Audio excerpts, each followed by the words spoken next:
अस्सलामु अलैकुम वरहमतुल्लाहि वबरकातुहू। बिस्मिल्लाहिर्रहमानिर्रहीम।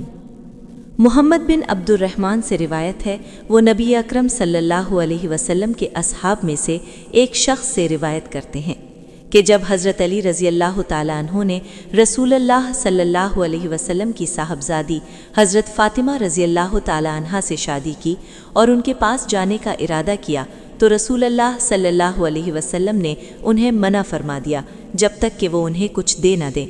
तो उन्होंने कहा, अल्लाह के रसूल, मेरे पास कुछ नहीं है। इस पर नबी अकरम सल्लल्लाहु अलैहि वसल्लम ने फरमाया, उसे अपनी ज़रह ही दे दो। चुनांचे उन्हें ज़रह दे दी। फिर वो उनके पास गए। सुनन अबू दाऊद हदीस नंबर 2126। हज़रत अब्दुल्ला बिन उमर रज़ी अल्लाह ताला अन्हु कहते हैं कि रसूलुल्लाह सल्लल्लाहु अलैहि वसल्लम ने निकाह शिगार से मना फरमाया। मुसद्दिद ने अपनी हदीस में इतना इजाफा किया है, मैंने नाफे से पूछा, शिगार क्या है?